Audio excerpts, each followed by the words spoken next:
Hello everyone, I'm Nightmare Nemo and welcome to Scary Town, the Goosebumps and Fear Street review show. This week we're going back to Horrorland with Help, We Have Strange Powers.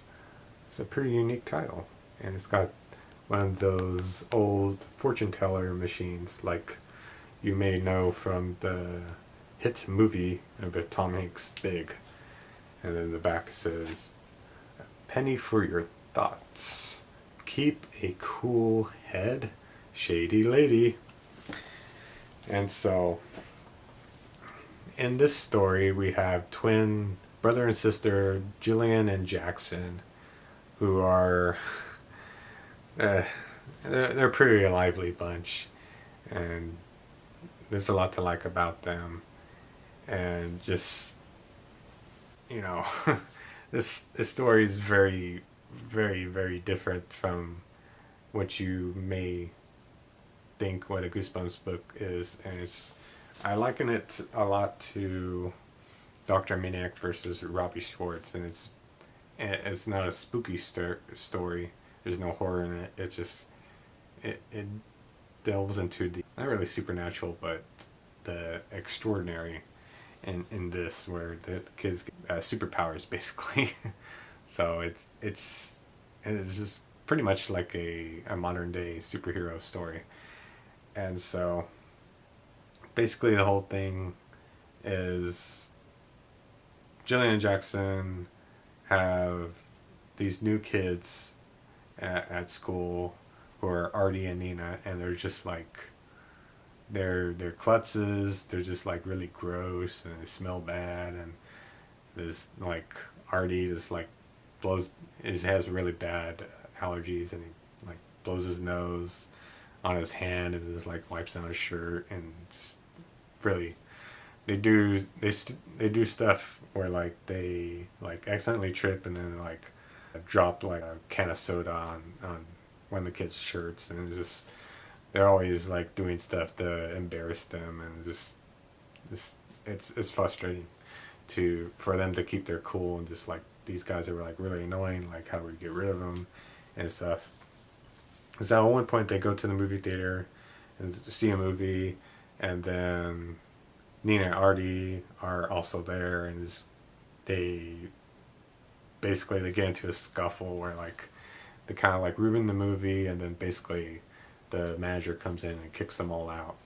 And so and then like after that, like Nina and Artie are like, "Hey, you guys want to shop around in the mall with us?" And they're like, "No, not really." And it's like we actually got to go somewhere, and then they're obviously lying. And so basically they go off on their own, and as they're leaving to because their mom's gonna pick them up in their car, they find of course the old-fashioned fortune teller machine with the lady, and it's like, "Woo," and it's all motorized.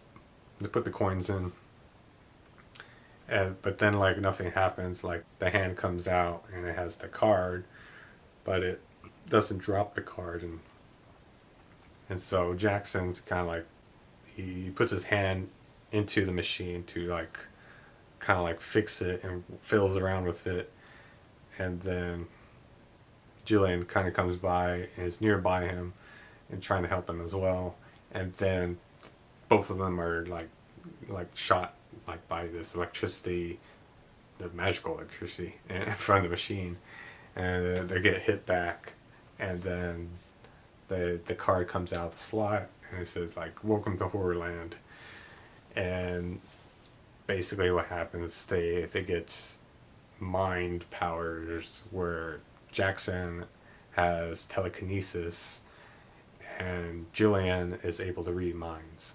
And so they're just kind of like messing around with it, having a pretty good time. They go to like this abandoned playground, and they're like, let's see the limits to our powers. And so this is really dumb. They like don't know. They're like trying to see if they can fly and have super strength. Like doesn't make any sense. they they have powers, and they're just trying to be greedy and like, let's see what else we can do.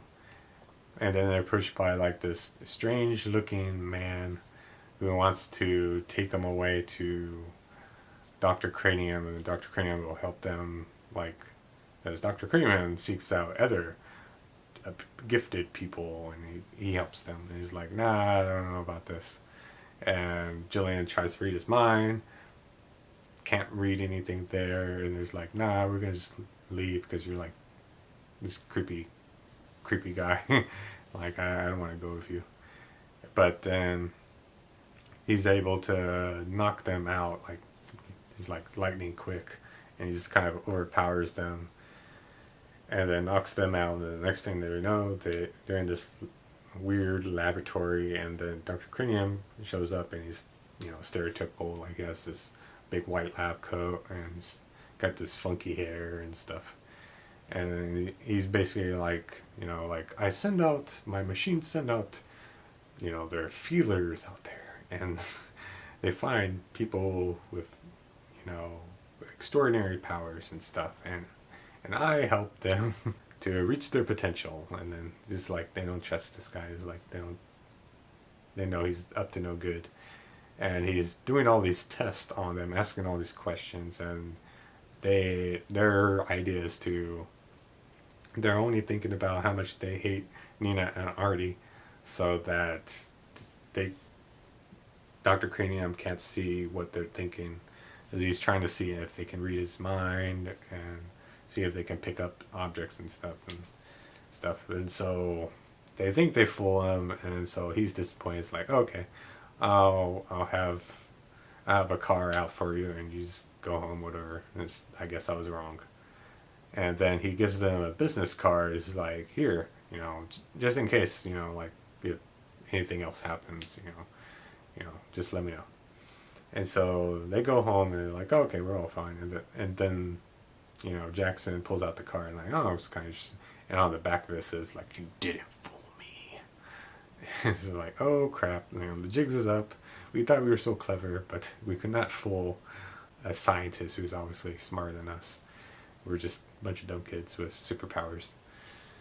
And so it gets into this whole thing where I'm not gonna spoil the ending. This ending's fantastic for the story, and it really comes out of nowhere, and it changes the whole thing, because Dr. Cranium comes back, and there's like this big showdown. It's like, I'm gonna take you guys by force, and he goes into this whole monologue of saying, like, why you've never seen anybody with superpowers in the world? That's because I got to them first, and I basically, took away their superpowers just to fuel my machines and my work and whatnot.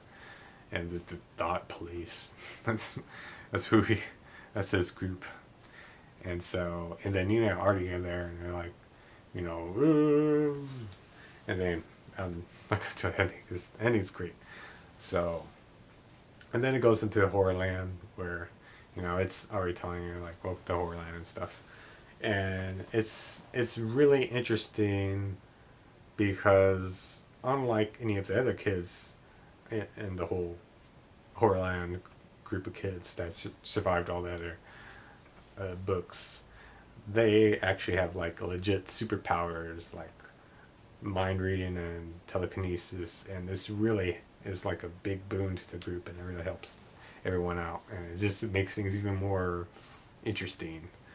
So that's what I said about that. This is a great book, and it's, definitely, this is like the top of the list of Goosebumps books that you want something different. You're not looking for just the run-of-the-mill, just a scary story.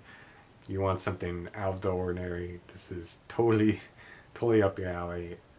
If you like comic book heroes or just like people with superpowers, this is a lot of fun. Just seeing what these kids, like, what would happen if kids had these superpowers. Like, what would they do? Like, how would they approach it? And the antagonist of the Thought Police with Dr. Cranium is just awesome. I really like his character, because, like, he's kind of stereotypically the crazy mad scientist, but there's a little bit more to the character, and he's like this kind of really big jerk. And so, as far as bad things, honestly, I can't really think of anything that I didn't like about the story. It was a lot of fun because I love comic books. I grew up on comic books and superheroes, so it's a lot of fun. It's like the perfect, it's like peanut butter and chocolate. It's just like I like superpowers, comic book heroes, and I like Goosebumps, and you just put them together, and it's delicious. It's amazing. That's pretty much all I have to say about that, and I will, as always, there are going to be a separate video I'm going to do where I'm going to go into the spoilers of the ending, which is awesome, and I just can't wait to talk about that. So stay tuned for that, but until then, I'll see you guys next time.